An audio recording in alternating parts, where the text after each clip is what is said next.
বাংলাদেশের প্রসিদ্ধতম একজন আলোচক, আমি যেমন ওয়াজ করি এরকমই ওয়াজ করেন, মুফতি রেজাউল করিম আবরার, নাম শোনেন নাই? এখানে তো ইসলামী আন্দোলনে কয়েকজন ভাইয়ের সাথেও দেখা হলো। হ্যাঁ, তাহলে মুফতি রেজাউল করিম আবরার অপ্রসিদ্ধ কোনো ব্যক্তি না, প্রসিদ্ধ, ওয়াজের ময়দানেও প্রসিদ্ধ, রাজনীতির ময়দানেও প্রসিদ্ধ, এমনকি নির্বাচনও করবেন সিলেট 5 আসন থেকে। কিন্তু এই আজকেই পত্রিকায় খবর এসেছে, নিউজ পোর্টালে খবর এসেছে, তার নামে নতুন করে জঙ্গি মামলা দেওয়া হয়েছে। পাকিস্তানে নাকি জঙ্গি সাপ্লাই করেন, নিজেও নাকি জঙ্গি হয়ে সেখানে যোগদান করার ইচ্ছা পোষণ করেন। মানে মামলারও তো একটা ইজ্জত থাকা দরকার আছে। যে এরকম মামলা দিয়ে বিগত দিনে আলেমদেরকে জেলে ভরতো, এমন এমন হুজুরের নামে এমন মামলা হতো আগে, সুবহানাল্লাহ, মাঝে মাঝে মজা লাগতো আমাদের পত্রিকায় যখন পড়তাম। যেমন ওই হুজুরের মামলা কি, তিনি হলো ককটেল মেরেছেন, অথচ হুজুর ঠিক মতো হাঁটতেই পারে না, তো উনি উঠলেন কিভাবে, ককটেল মারলেন কিভাবে। আর একজনের নামে আছে তিনি রিভলভার তাক করে গুলি করতে চেয়েছেন। আরে রিভলভার জীবনে সামনাসামনি চোখে দেখেছে না ধরে দেখেছে, এটা নিয়ে সন্দেহ আছে। আবার আমরা যখন নিজেরাই জেলের ভেতরে, একদিন পত্রিকায়, জেলের ভেতর 4টা পত্রিকা যেত, বাকিগুলো এলাও না, তো এক পত্রিকার ভেতরে হেফাজতের সব আলেমদের নিয়ে আমল নামে এসেছে যে তাদের সম্পদের তদন্ত হবে, ব্যাংক অ্যাকাউন্টের তদন্ত হবে। তো শিরোনাম দেখে আগ্রহ হলো, পড়ি। এখন কয়েকজন একসাথে পড়তে বসলাম, তো আমার পাশে একজন আলেম বসা, নাম বলার দরকার নেই, তিনি হয়তো বিব্রত বোধ করবেন। আমার পাশে একজন আলেম বসে, একসাথে আমরা পড়ছি। এখন লিস্টের মধ্যে যে কার কার ব্যাংক হিসাব সরকার নেই, এগুলো শুনি মানুষের কাছে। এখন নাকি কি উন্নত হয়েছে, কার্ড মেশিনে ঢুকালেই ঠস ঠস করে টাকা বের হয়ে আসে, আমি বুঝিও না, অ্যাকাউন্টও নাই, তো আমার অ্যাকাউন্টের হিসাব কি চেক দিবে? মাথা থাকলে না ব্যথা, মাথাও নাই ব্যথাও নাই। তো এখন এমন ভাবে, এমনকি ওই দুর্নীতি দমন কমিশনের কাছে মনে থাকার কথা 100-র বেশি আলেমের লিস্ট দেওয়া হলো যে আলেমদের দুর্নীতি চেক দেওয়া হোক। তো কারা দিয়েছে? প্রশাসন না। কারা দিয়েছে? সাংবাদিকরা না। কারা দিয়েছে? ওই মুরগি চোরার মতো কিছু শাহবাগীরা, তারা গিয়ে জমা দিল যে হুজুরদের দুর্নীতি চেক দেওয়া হোক। মানে হুজুরদের তো কোটি কোটি টাকা, হুজুররা তো গিয়ে বেগমপাড়ায় বাড়িঘর করেছে, হুজুররা তো সব শেষ করে দিয়েছে। এখনো পর্যন্ত এই শাহবাগে নাস্তিক গুলো ভাবে এই দেশে ওদের নাস্তিকতার আধিপত্য কায়েম করতে মনে হয় হুজুররাই একমাত্র বাধা আছে। এজন্য দেখবেন ওয়াজ মাহফিল নিয়ে ষড়যন্ত্র বেশি চলে, কারণ ওরা বিরানির প্যাকেট দিয়েও লোক পায় না, আর মাহফিলে উল্টো হুজুররা বলে যা আছে পকেটে দিয়ে যান, তারপরও জায়গা দেওয়া যায় না। তো যতদিন পর্যন্ত মানুষ এভাবে হুজুরদের পেছনে ছুটবে, ওরা জাতির নাস্তিকার বেঈমান কিভাবে থাকে না। গায়েব মানেই হলো যা দেখি না তাও মানি, শুনি না তাও মানি, স্পর্শ করতে পারি না তাও মানি, ঘ্রাণ নিতে পারি না তাও মানি, এমনকি কোনো কোনো বিষয় এমন যেটা আকলে ধরে না তাও মানি। কেন? আল্লাহ বলেছেন এ কারণে মানি, অথবা রাসূল বলেছেন এ কারণে মানি, ব্যাস এটাই ঈমান। যেমন আল্লাহর রাসূল জানিয়েছেন পৃথিবীতে শহরে বা গ্রামে এমন একটা ঘরও বাকি থাকবে না যেই ঘরে আমার আল্লাহ নিয়ে ইসলামের কালেমা প্রবেশ করাবে না। তো নবীজি যদি একথা বলেন, সত্য বলেছেন না মিথ্যা বলেছেন? সবাই স্বীকার করেন সত্য বলেছেন না মিথ্যা বলেছেন। তিনি যদি সত্যই বলেন, ইসলামকে দমানোর জন্য যতই চেষ্টা করা হোক, থামানোর জন্য যতই চেষ্টা করা হোক, সকলে মিলে ইসলামের বিরুদ্ধে যতই ষড়যন্ত্র চক্রান্ত করুক না কেন, নবী যেহেতু বলেছেন, আল্লাহর থেকে জেনে যেহেতু বলেছেন, সুতরাং সেটাই হবে। যেটা নবী বলেছেন সেটা হবে না যেটা এই কাফেররা ভেবে রেখেছে। তো এখন আল্লাহ প্রথমে বললেন কুল্লু নাফসিন যায়িকাতুল মাউত, প্রতিটা প্রাণী মৃত্যুর স্বাদ আস্বাদন করবে। কথা শেষ না। আয়াতের শেষে গিয়ে জানিয়েছেন ওয়া ইলাইনা তুরজাউন, এবং তোমাদের সবাইকে আমার কাছেই ফিরিয়ে আনা হবে। কিন্তু মাঝখানে গুরুত্বপূর্ণ একটা বার্তা দিয়েছেন। এই শুরুটা শেষেরটা আজকে আমার আলোচনা না, কারণ আগেই বললাম প্রতিটা প্রাণী মৃত্যুর স্বাদ আস্বাদন করবে, এটা নিয়ে ওয়াজ করার দরকার নেই, এটা নাস্তিকও মানতে বাধ্য। ওয়া ইলাইনা তুরজাউন, মরার পর আল্লাহর কাছেই ফিরে যেতে হবে, এটা নাস্তিক না মানলেও আমরা যারা কালেমা পড়েছি আমরা মানতে বাধ্য। কিন্তু মাঝখানে একটা অংশ আছে, সেটাই হলো মূল আলোচ্য বিষয়। আল্লাহ বললেন ওয়ানাবলুকুম বিশাররি ওয়াল খাইরি ফিতনা, ওই মরার আগে জীবদ্দশার ভেতরে আমি আল্লাহ তোমাদেরকে অবশ্যই পরীক্ষা করব 2 ধরনের জিনিস দিয়ে, এক ধরনের জিনিস না। আল্লাহ বললেন তোমাদেরকে পরীক্ষা করব 2 ধরনের জিনিস দিয়ে। 1 নম্বরেই বললেন বিশাররি, সার মানে হলো মন্দ, নিকৃষ্ট, ক্ষতিকর, অনিষ্ট।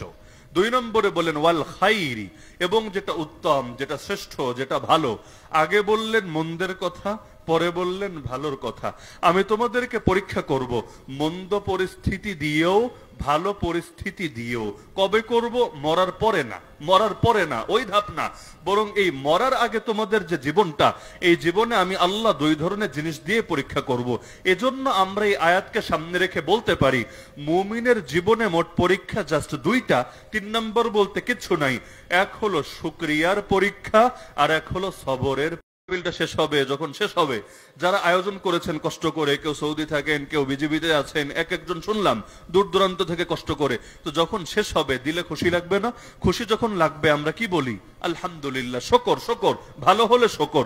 আচ্ছা, যখন বৃষ্টি হলো কষ্ট লেগেছে না? লেগেছে, লাগবে, স্বাভাবিক বটে, কিন্তু কি করার ছিল? যখন বৃষ্টি এসেছে, বৃষ্টিরে গালি দিয়েছেন? আবহাওয়াকে গালি দিয়েছেন? আল্লাহর উপর অভিযোগ করেছেন? না, সবর সবর। তো মুমিনের জীবনে মোট পরীক্ষাই দুইটা, এক হলো শুকরের আর এক হলো সবরের। এক একজন ধরা খায় এক এক জায়গায়। কেউ শুকরিয়া ভালো পারে মাশাআল্লাহ, সবর পারে না। কেউ সবর ভালো পারে মাশাআল্লাহ, শুকরিয়া পারে না। কেউ এমন যতদিন গরিব ছিল ভালোই ছিল, কিন্তু এখন টাকা পেয়ে এখন আর শুকরিয়া তান আল্লাহর সাথে সম্পর্ক আরো মজবুত করবে এটা পারে না। একদিকে টাকা হয় আর একদিকে আল্লাহর সঙ্গে দূরত্ব তৈরি হয়। কেউ এমন যখন ভালো থাকে আলহামদুলিল্লাহ ভালোই থাকে, তো যখন বিপদ আপদ আসে তখন আর মুখেরও লাগাম থাকে না, দিলেরও কন্ট্রোল থাকে না। যেমন দেখবেন গ্রামাঞ্চলে কখন এমন হয়, আল্লাহ মাফ করুক, দেখবেন কোন দুর্ঘটনা ঘটেছে, কেউ মারাই গিয়েছে, তখন অনেক মহিলারা পর্যন্ত বলে ওঠে, আল্লাহ কি আর কাউরে পাইলো না, আমার কোলডারেই খালি করতে হইলো। নাউজুবিল্লাহ বলবেন না? এই টাইপের বাক্য বলে না? বলে। তার মানে কি? নাউজুবিল্লাহ, আল্লাহর এই কাজটা করা উচিত হয় নাই, নাকি আল্লাহ ভুল করে ফেলেছেন, নাকি আল্লাহ তোমার উপর জুলুম করেছেন? এজন্য আমার নবী স্পষ্ট বলেন, লাইসা মিন্না, আরে ও তো আমার উম্মতি না, মান দরাবাল খুদুদ, যে শোক প্রকাশ করার জন্য গাল চাপড়ায়, ও সাক্কাল জুয়ুব, কাপড় চোপড় ছিঁড়ে ফেলে, ও দা বিদা, শোকের সময় ও তোমার বান্দা তোমারই গুণকীর্তন করেছে, ইন্না লিল্লাহি ওয়া ইন্না ইলাইহি রাজিউন পাঠ করেছে। ইন্না লিল্লাহ মানে স্মরণ করা, ইনশাআল্লাহু বিকুম লাহিকুন, আল্লাহ যদি চান নিশ্চয়ই আমরাও তোমাদের সাথে মিলিত হতে যাচ্ছি। তাহলে অন্যের জন্য দোয়া তো পরে, নিজের পরিণতি স্মরণ করব আগে। তো এই যে ইন্না লিল্লাহ পড়লো, তার মানে বিপদের সময়ও সে আল্লাহকেই মনে করলো, আল্লাহ যে তার চূড়ান্ত গন্তব্য, এটাকে সে স্মরণ করলো। এটা শুনে আল্লাহ বলেন, এই শোকের সময়ও বান্দা আমাকে ভোলে নাই? ফেরেশতারা বলে, না আল্লাহ আপনাকে ভোলে নাই। আল্লাহ বলবেন, তাহলে তোমরা সাক্ষী থাকো, বান্দার বিপদে আমি বান্দাকে ভুলবো না। যাও তোমরা জান্নাতের ঠিক মাঝখানে একটা বিশাল প্রাসাদ বানাও, আর সেই প্রাসাদের নাম বাইতুল হামদ, প্রশংসার বাড়ি, প্রশংসার অট্টালিকা রেখে দাও। আমার বান্দা বিপদেও আমার প্রশংসা করে এই বাড়ির মালিক হয়ে গিয়েছে। তাহলে সন্তান যদিও হারিয়েছে, কিন্তু সবরের বিনিময়ে সুবহানাল্লাহ জান্নাতে আল্লাহ তাআলা এত বড় মাকাম দিয়ে দিলেন। আর সন্তান ভালো হলে যেমন বাপের ফায়দা, বাপ ভালো হলে কিন্তু সন্তানেরও ফায়দা। আমরা অনেক সময় একটা আলোচনায় আনি আর একটা আলোচনায় আনি না। অনেকে সন্তানরে হাফেজ বানাচ্ছে, আলেম বানাচ্ছে, কেন? যে আমার সন্তান ইনশাআল্লাহ আখিরাতে আমার কাজে আসবে। অবশ্যই কাজে আসবে, কোনো সন্দেহ নাই। এমনকি আমার 14 গোষ্ঠীতেও কোনো আলেম নেই আমার পূর্বে। আমার বাবার আলেম না, দাদা আলেম না, পরদাদা আলেম না, কিন্তু বাবা যে আলেম বানিয়েছেন আমাদের দুই ভাইকে, ভাই দুইটা, বোনও নাই, শুধুমাত্র এই স্বপ্ন নিয়ে যে আমার আখিরাতে কাজে আসবে। দুনিয়া আল্লাহ যা দিয়েছেন আলহামদুলিল্লাহ তাতেই চলবে। তো এই যে সন্তানের দ্বারা বাপ মা উপকৃত হয়, এটা তো সবাই বোঝে, কিন্তু কোরআন বলেছে বাপ মায়ের দ্বারাও সন্তান উপকৃত হয়। কিভাবে?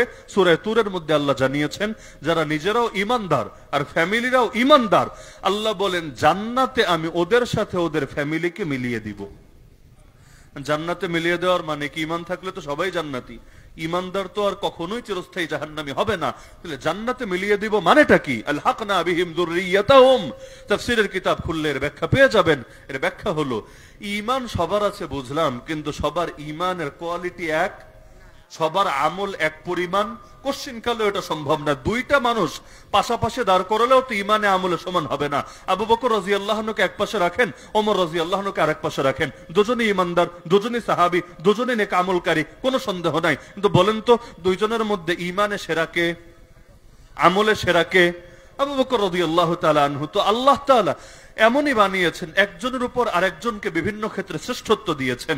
তো এখন বাবা মনে করেন তার ঈমান অনেক মজবুত, তার আমলও অনেক বেশি, সন্তান সেই তুলনায় ইমানও দুর্বল, আমলেও দুর্বল। এটা তো আজকালকার যুগের অনেক সন্তানদেরই অবস্থা।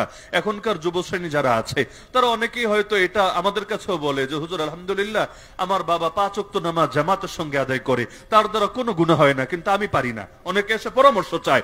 তো দেখা যাচ্ছে যে বাবা মা ইমানে আমলে অনেকে গিয়ে সেই তুলনায় পিছিয়ে। আল্লাহ তাআলা আয়াতের মধ্যে জানিয়ে দিলেন এখন ফ্যামিলি তো আর কেউ নিজের থেকে নিজে কাউকে বানায় না, বরং ফ্যামিলি মেম্বার কে হবে এটা নির্ধারণ করেন কে? আল্লাহ। তো দুনিয়াতে যেমন আল্লাহ আরেকজনকে আমার সাথে মিলিয়ে দিয়েছেন, এখন জান্নাতে যাওয়ার পর যদি আমি দেখি আমি অনেক উপরের জান্নাতে, আমার সন্তানটা অনেক নিচের জান্নাতে, আমার দিলে ভালো লাগবে? দুনিয়াতে আমি আপনাকে নিয়ে গুলশান বনানী ধানমন্ডিতে ফ্ল্যাট দিব, আর আপনার সন্তান গ্রামে থাকবে সেই কষ্টের ভেতরে, তাকে কোনো সুযোগ সুবিধা দেব না। আপনি যদি আসলেই প্রকৃত বাবা হন, আপনার কাছে কখনোই এটা ভালো লাগবে? কোশ্চিন কালে উল্টাটা ভালো লাগতে পারে যে হুজুর আমি কষ্ট করে থাকবো, আমি কষ্ট করব, কিন্তু আমার বাচ্চাটা যেন সুখে থাকে, আমার বাচ্চাটা যেন শান্তিতে থাকে। প্রতিটা বাবাই চায় যে আমি যে কষ্ট করেছি জীবনে, যে স্ট্রাগল করেছি, আমার বাচ্চারা এটা না করুক। এক গল্প আছে, এক লোক তার বুড়া হয়ে গেছে, তার ছেলে হলো দিনের বেলা টিনের চালে উঠে টিনের কাজ করছে। এখন প্রচন্ড রোদ, মাঝে মাঝে রোদ তো খুব ভয়াবহ পর্যায়ে থাকে, প্রচন্ড রোদ। বাবার দিলে কষ্ট লাগছে যে কাজ তো আগেও করা যায়, পরেও করা যায়, তুই সকালবেলা কর, বিকাল বেলা কর, কিন্তু এই কড়া রোদের ভেতরে তুই কাজ করলে তো আমার দিলে কষ্ট লাগে। তো এখন মুরব্বী মানুষ গিয়ে বলে বাবা তুমি নামো, কাজ পরে কইরো, অথবা আগামীকাল সকালে বা আজকে বিকালে কইরো। কিন্তু সন্তান কথা শোনে না, না বাবা তুমি ঘরে যাও, আমি দেখছি, তোমার চিন্তা করা লাগবে না। একবার বলে, দুইবার বলে, তিনবার বলে, কাজ হয় না। এখন চিন্তা করলো না, ওরে এভাবে মুখের কথা দিয়ে কাজ হবে না, ওরে সিস্টেমে বুঝাতে হবে। এখন ওই বাচ্চা মানে তার নাতি, যে বাচ্চার বাচ্চা, ওই নাতিটা একদম দুধের বাচ্চা, ছোট বাচ্চা, ঘরের ভেতর শুয়েছিল। ওই ছোট বাচ্চাটাকে কোলে নিয়ে সে এসে রোদের মধ্যে দাঁড়ালো। এখন উপর থেকে আওয়াজ দিচ্ছে আব্বা কি করেন আপনি, বাচ্চাটার ভেতরে নিয়ে রাখেন, রোদের মধ্যে বাচ্চারা রাখলে ওর শরীর খারাপ হবে, আমার খুব পেরেশানি লাগছে। এখন বাপ বলল তোর পোলারে আনলে তোর যেমন পেরেশানি লাগে রোদের ভেতরে, তুই আমার পোলা, তুই রোদের ভেতরে থাকলে আমার ভেতর এরকম জ্বলে, তো তুই যদি চাস তোর পোলার সুখ হোক, তুইও নাম উপর থেকে, তাহলে আমার দিলেও সুখ লাগবে। তো দুনিয়া স্বাভাবিক, এটা মানুষ চায় যে আমি কষ্ট করে হলেও আমার বাচ্চাটা যেন সুখে থাকে, শান্তিতে থাকে। হ্যাঁ, এখন কেউ বলতে পারেন হুজুর আখিরাতে না কেউ কাউরে চিনবেই না, পরিচয় দিবে না, তাহলে কে পোলা আর কে নাতি এগুলো নিয়ে টেনশন করার কি দরকার আছে? এটা ভুল কথা। কিয়ামতের দিন কেউ কাউকে চিনবে না, পরিচয় দেবে না, কথাটা ব্যাপক অর্থে না, বরঞ্চ এটা অপরাধীদের ক্ষেত্রে। অপরাধীরা ভয়ের কারণে একজন আরেকজনকে চেনার পরও পরিচয় দেবে না, যেমনটা আল্লাহ সূরা আবাসা 30 নম্বর পারা 3 নম্বর সূরা আল্লাহ জানাচ্ছেন ইয়াউমা ইয়াফিরুল মারউ মিন আখি, সেদিন মানুষ নিজের ভাই দেখলে ভাগবে, ও উম্মিহি ওয়া আবি, মা বাবাকে দেখে ভাগবে, ও সাহিবাতিহি ওয়া বানি, স্ত্রী এবং পুত্রদেরকে দেখে ভাগবে, লিকুল্লি ইমরিইম মিনহুম ইয়াউমাইদিন শাআনু ইউগনি, প্রত্যেকের এই পরিমাণ ব্যস্ততা থাকবে যা তাকে অন্যের থেকে সম্পূর্ণ অমুখাপেক্ষী করে রাখবে। কিন্তু এটা সবার ক্ষেত্রে না, কারণ অন্য আয়াতে আল্লাহ নিজেই জানিয়েছেন আল আখিল্লাউ ইয়াউমাইদিন বাদুহুম লিবাদিন আদু ইল্লাল মুত্তাকিন, সেদিন সব আপনজনরা, সব অন্তরঙ্গরা আরেকজনের দুশমন হবে, তবে মুমিন মুত্তাকিদের ক্ষেত্রে এটা হবে না। হাফেজে কোরআন সুপারিশ করবে, শহীদরা সুপারিশ করবে, আলেম উলামা সুপারিশ করবে, অনেক বাবা সন্তানের জন্য, অনেক সন্তান বাবার জন্য সুপারিশ করবে। নাই যদি চেনে, পরিচয় যদি নাই দেয়, সুপারিশ করবে কিভাবে? তাহলে আমাদের জন্য এই কথা না যে আমরা কাউকে চিনবো না। ওই বাচ্চারে পালার সময় আবার এটা ভাইবেন না তোরে কষ্ট কইরা পালার কি দরকার, তুই তো আমার চিনবি না হাসরের ময়দানে। না, অবশ্যই চিনবে, খালি চিনবে না বরং উপকারও আসবে ইনশাআল্লাহ। কিন্তু যদি বেঈমান হয়, যদি পাপিষ্ট হয়, যদি আল্লাহর দুশমন হয়, যদি খোদাদ্রোহী রাসূলদ্রোহী হয়, সেই ক্ষেত্রে এই কথা তখন চিনেও না চেনার ভান ধরে থাকবে। কিন্তু যদি ঈমানদার হয়, যদি তাকওয়াবান হয়, ইনশাআল্লাহ খালি চিনবে না বরং সকলের উপকারও আসবে। এজন্য আলেম উলামার খেদমত করেন, তালিবুল ইলমদের খেদমত করেন, ভালো মানুষদের খেদমত করেন, মুরব্বীদের খেদমত করেন, দিনদারদের খেদমত করেন। ইনশাআল্লাহ আল্লাহ চাইলে কার সুপারিশ যে আমার নসিবে জুটবে এবং আল্লাহ এর দ্বারা আমার আখিরাতকে সহজ করবে। আরে শুধু জাহান্নাম থেকে মুক্তির জন্য সুপারিশ না, জান্নাতের স্তরের অভাব নাই। এক স্তর থেকে আরেক স্তরে যেতেও তো সুপারিশ লাগে। তো যদি নসিবে সুপারিশ জুটে যায়, ওই উসিলায় যদি আল্লাহ আমারে আগায় দেয়, আর কি লাগে? জান্নাতে একবার ঢুকতে পারলেই চলবে, একবার ঢোকার পর আর পেরেশানি নাই, না পুরনো হবে না বের করে দেবে। অনেকে ভাবে আমলের বিনিময় 10 গুণ, কেউ ভাবে আমলের বিনিময় 700 গুণ। না রে ভাই, আমলের বিনিময় হলো অফুরন্ত। বিশেষ কিছু আমলের ব্যাপারে হাদিসে জানানো হয়েছে যে এটা এতটুকু ফজিলত, এটা এতটুকু ফজিলত। নরমালও জানানো হয়েছে যে একটা নেক আমল করলে সর্বনিম্ন 10 গুণ ফজিলত। কিন্তু জান্নাতের হিসাব বোঝেন। আমার বয়স যদি ধরেন 60 বছর হয়, আমি মরে গেলাম, এর মধ্যে আমি 50 বছর লাগাতার আমল করলাম। আমি 50 বছর যদি আমল করি, আল্লাহ যদি আমার 10 গুণ প্রতিদান দেয়, 10 গুণ দেয়, তাহলে 50-এর 10 গুণ কত? 500 নাকি? তাহলে আল্লাহ তাআলা আমাকে 500 বছর পর তো হিসাবে জান্নাত থেকে বের করে দেওয়ার কথা, কারণ 10 গুণ হয়ে গেছে, তো 10 গুণ শেষ, যা তুই বের হ, তোর এখন হিসাব নিকাশ খতম। যদি বলেন 700 গুণ বেশি দেয়, তাহলে 700 গুণ দিয়ে হিসাব করেন 50 রে, ওই 700 যখন পূরণ হবে গুণ, তখন তো বের করে দেওয়ার কথা। আচ্ছা, যদি ধরি 49 কোটি গুণ দেয়, ওইটারও তো শেষ আছে, তো ওই সময় শেষ হওয়ার পর তো জান্নাত থেকে বের করার কথা। কিন্তু আমাকে বলেন তো, জান্নাত থেকে মানুষ কবে বের হবে? 200 কোটি বছর পর, 1000 লক্ষ কোটি বছর পর। একবার যদি ঢোকে, বের হওয়ার আর কোনো প্রশ্নই নেই। আচ্ছা, বের যদি নাও হয়, কয়দিন পর একটু ঢিলা ঢালা হবে, একটু সার্ভিস কমে যাবে, আগের চাইতে কষ্ট বেড়ে যাবে, ঘরবাড়ি পুরনো হবে, এমন কোন রিস্ক আছে? নাই। তাহলে জান্নাতে আল্লাহ দিচ্ছেন, কত গুণ দিচ্ছেন? ইন্নাল্লাহা ইয়ারযুকু মান ইয়াশাউ বিগাইরি হিসাব। আরে কোনো হিসাব কিতাব নাই, আল্লাহ বেহিসাব দিয়ে দিচ্ছেন। আপনি বলতে পারেন আমল করলাম 60 বছর, তাদের মৃত্যু যাতে কোনো বিশেষ আমলের পরে হয়, বিশেষ করে জিহাদ এবং হজ, এটা তাদের দিলের তামান্না ছিল। তাহলে দেখা যাচ্ছে আল্লাহ তো দিল দেখেন, দিলের মধ্যে তো এটাই আছে। আল্লাহ যদি 1000 বছর না, আমারে যদি অফুরন্ত বছর দুনিয়াতে রাখো, আমি আমল করেই যাব ইনশাআল্লাহ। আল্লাহ ওই দিল দেখে বান্দারে দিয়েও দেন, আলহামদুলিল্লাহ। তাহলে বলছিলাম যে সবরের পরীক্ষা আর শকরের পরীক্ষা।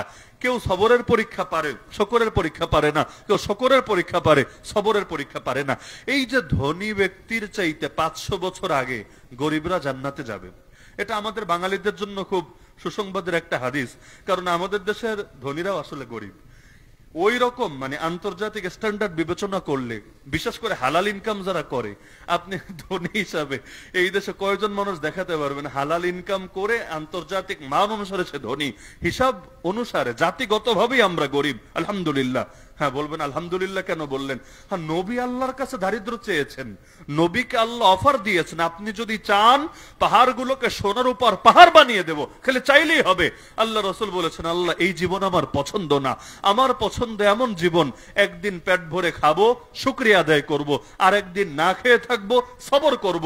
শুকরিয়ার দ্বারাও তোমাকে খুশি করব, সবরের দ্বারাও তোমাকে খুশি করব। নবীর এই দোয়াকে আল্লাহ এমন ভাবে কবুল করেছেন। আম্মা জান আয়েশা রাদিয়াল্লাহু আনহা বলেন, গোটা একটা জীবন কাটিয়ে গিয়েছেন, কিন্তু লাগাতার 2 দিন জবের রুটি কপালে জোটে নাই। 63 বছর, একদিন দুদিন না, 63 বছরের এক জীবনই কাটিয়ে গেলেন, কিন্তু লাগাতার 2 দিন জব চেনেন তো আপনারা মনে হয়, জবের রুটি লাগাতার 2 দিন পেট ভরে খেতে পারেন নাই। এমনকি আম্মা জান আয়েশা রাদিয়াল্লাহু আনহা বলেন, একবার তো এমন হলো 3 চাঁদ উঠলো আমাদের উপরে, এর মধ্যে ঘরে একটা বারের জন্য চুলা জ্বলে নাই। তার মানে 2 মাস টানা জ্বলে নাই, 3 নম্বর মাসে গিয়ে অবশেষে তারা পেয়েছিলেন। তো এখন তাকে প্রশ্ন করা হলো, কি খেয়ে বাঁচলেন? এই জামানায় তো চুলা না জ্বললে হোটেল আছে, ক্যাটারিং সার্ভিস আছে, নিজের রান্না করা লাগে না, ফোন দিলে ফুড পান্ডে অর্ডার করলেই বাসায় এসে দিয়ে যাবে। ওই জামানায় কি রেস্টুরেন্ট ছিল? নবীর জামানায় কি ফুড পান্ডার সার্ভিস ছিল? তো এখন তাকে প্রশ্ন করা হলো, চুলা জ্বলে নাই তো বাঁচলেন কিভাবে? আম্মা জান আয়েশা রাদিয়াল্লাহু আনহা বললেন, 2টা জিনিস খেয়ে, ইন্নামা হুমা আল আসওয়াদান আল মা ওয়া তামর। একটার নাম হলো পানি, সবার কাছেই আছে, আর একটার নাম হলো খেজুর। এই পানি আর খেজুর খেয়ে 2 মাস কাটিয়ে দিয়েছে, আলহামদুলিল্লাহ। এমনকি 2-1 দিন প্রতিবেশীর ঘর থেকে দুধ হাদিয়ে এসেছে, যেদিন এসেছে খেয়েছি, যেদিন আসে নাই তাও খাই নাই। ওই পানি আর খেজুর 2 মাস লাগবে না, 2 দিন দেখেন পারেন কিনা। 2 মাস লাগবে না, 2 দিন। রমজানে যদি এমন হয় যে আপনার অন্য কোনো খাবার নাই, খালি সাহরিতেও খাবেন পানি আর খেজুর, ইফতারেও পানি আর খেজুর, রাত্রেও কোনো খাবার নাই, 2 দিন থেকে দেখেন না শরীর কেমন লাগে। আমরা তো জাতিগতভাবে এমন, গোটা দুনিয়াও যদি খেয়ে ফেলি, ভাত না খাই, তবুও কেমন লাগতে থাকে। সব খেয়েছি, রুটি খেলাম, পরোটা খেলাম, ভাত নাই, তো কেমন কেমন লাগে না? ভাত না খেয়ে কয়দিন থাকা যায়? সেখানে শুধু খেজুর আর পানি খেয়ে 2 মাস, ভাবতে পারেন বলা সহজ, বাস্তবে 3টা দিনই প্রয়োগ করে দেখেন না।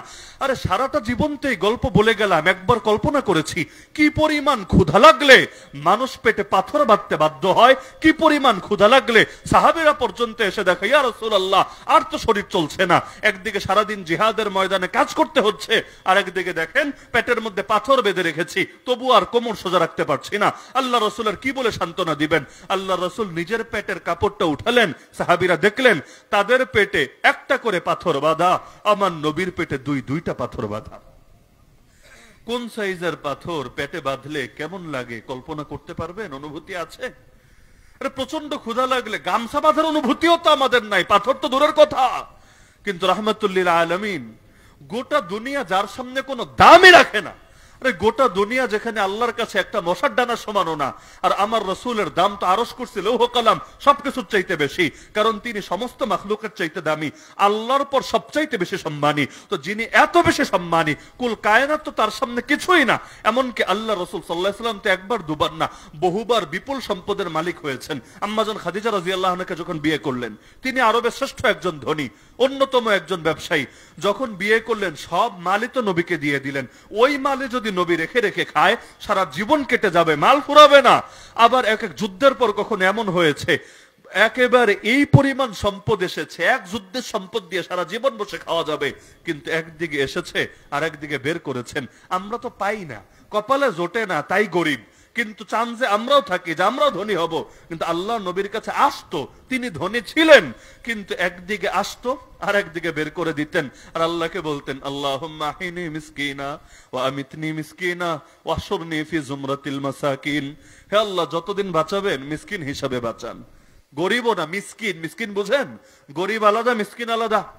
গরিব মানে যার কিছু আছে, যদিও যাকাত ফরজ হয় এই পরিমাণ নাই, এর চাইতে কম আছে, কিন্তু মিসকিন মানে যার কিছুই নাই, কিছুই নাই। হে আল্লাহ, যতদিন বাঁচাবেন মিসকিন হিসেবে বাঁচান, যখন মরণ দিবেন মিসকিন হিসেবে মরণ দেন। কিয়ামতের দিন মিসকিনদের সঙ্গে আমার হাসর করান। এমনকি নবী উম্মতকে বলে গেছেন, ফাওয়াল্লাহি, আল্লাহর কসম করে বলি, মাল ফাকরা আখশা আলাইকুম, আমি তোমাদের ব্যাপারে অভাব নিয়ে কোনো ভয় পাই না। তোমরা অভাবে থাকলে এটা নিয়ে আমার ভেতরে কোনো ভয়, কোনো আশঙ্কা, কোনো আতঙ্ক কাজ করে না। ওয়ালাকিন আখশা আন তুবসাতা আলাইকুমুদ দুনিয়া, আমার ভয় হলো এই দুনিয়ার দরজা তোমাদের সামনে খুলে দেওয়া হবে, দুনিয়ার প্রাচুর্য তোমাদের সামনে তুলে ধরা হবে। ফাতানাফাসুহা কামা তানাফাসুহা, তখন তোমরা দুনিয়ার প্রতিযোগিতায় মেতে উঠবে, যেমন আগের জাতিগুলো দুনিয়ার প্রতিযোগিতায় মেতে উঠেছিল। ফাতুহলিকাকুম কামা আহলাকাতহুম, এরপরে দুনিয়ায় তোমাদেরকে বরবাদ করবে যেমন তাদেরকে বরবাদ করেছিল। ইতিহাস ঘাটেন, মুসলমানের যখন টাকা পয়সা কম ছিল, এই আরব জাতি যখন তারা বেদুইন জীবন যাপন করত, মরুভূমিতে মরুচারী জীবন যাপন করত, সারা দুনিয়া তাদের নাম শুনলেও থরথর করে কেঁপে উঠত। গোটা দুনিয়ার উপর এক সময় তারা রাজত্ব করত। আর যখন পয়সা আর পয়সা, মাটির নিচ থেকে তেল আর তেল, খালি পয়সা, পয়সা রাখার জায়গা নাই, ওই সময় রাজত্ব গেল কই, ইসলামী শাসন গেল কই, খেলাফত গেল কই? 100 বছর পার হয়ে গেল, ইসলামী খেলাফতের নাম নিশানাও দুনিয়াতে নাই। তার মানে কি, যতদিন অভাবে ছিল, টাকা পয়সা কম ছিল, ওই কষ্ট করেও সারা দুনিয়ার উপর ইসলামের ঝান্ডাকে সমুন্নত করে রেখেছিল। কিন্তু টাকার দরজা খুলে গেল, দরকার ছিল বাড়বে, কিন্তু বাড়ার জায়গায় উল্টা কমে গেল। এজন্য নবী বলেন, অভাব নিয়ে ভয় নাই রে উম্মত, আমার ভয় হলো টাকা পয়সা নিয়ে, কারণ যখন এগুলো হবে এগুলোই তোমাদেরকে বরবাদ করে ছাড়বে। তো বলছিলাম, মুমিনের জীবনে মোট পরীক্ষা কয়টা? মোট পরীক্ষা কয়টা? একদম মাথার মধ্যে বসিয়ে নেন, কারণ এটা এমন এক বাস্তবতা যেটা মুরব্বী হন, জোয়ান হন, বাচ্চা হন, সকলের জন্যই লাগবে, এবং মৃত্যু পর্যন্ত একটা জিনিস ধরে রাখলেই চলবে, যে আল্লাহ আমাদেরকে 2 জিনিস দিয়ে পরীক্ষা করবেন। আচ্ছা, এই যে আজকের বাংলাদেশ, এটাকে একটা ইসলামী রাষ্ট্র? সারা দুনিয়া 1200 বছরের বেশি খেলাফত ছিল, 100 বছর পার হয়ে গেল, খেলাফতই নাই। আচ্ছা আমারে বলেন, আল্লাহকে চাইলে আগামীকাল ভোর হওয়ার আগে আমাদের প্রথম কেবলা মসজিদে আকসাকে মুক্ত করে দিতে পারে না? আল্লাহকে চাইলে আগামীকাল সন্ধ্যা হওয়ার আগে বাবরি মসজিদকে পুনরায় জিন্দা করে দিতে পারে না? আল্লাহকে চাইলে বাংলাদেশের সব মুসলমান ঐক্যবদ্ধ করে বাংলাদেশটার ইসলামের বাংলাদেশ বানায় দিতে পারে না? আল্লাহ তো সবই পারে, তাহলে করে না কেন? সব তো আল্লাহই করে। বাস্তবে তো মানুষ কিছুই না, মানুষ তো জাস্ট ওসিলা। আরে মানুষ লাগে নাকি আল্লাহ তাআলার করাতে? আল্লাহ তাআলা কখনো আবাবিলকে দিয়ে করার নাই, ল্যাংড়া মশাকে দিয়ে নমরুদকে ধ্বংস করেন নাই। তো আমার আল্লাহ তো কারো মুখাপেক্ষী না, আমরা না আল্লাহর মুখাপেক্ষী, আল্লাহ কখনোই আমাদের মুখাপেক্ষী না। তাহলে আল্লাহ যদি পারেনি, আল্লাহ কেন করছেন? নেই যে এত জুলুম, এত মায়ের, এত নির্যাতন, জুলুমের শেষই তো হচ্ছে না। এমনকি অনেকে ভেবেছিল ফ্যাসিবাদের পতন হয়ে গেছে, এই বুঝি আলহামদুলিল্লাহ শান্তি, সুখ আর সমৃদ্ধি চলে এসেছে, আর কোনো হয়রানি হবে না, আর কোনো পেরেশানি হবে না।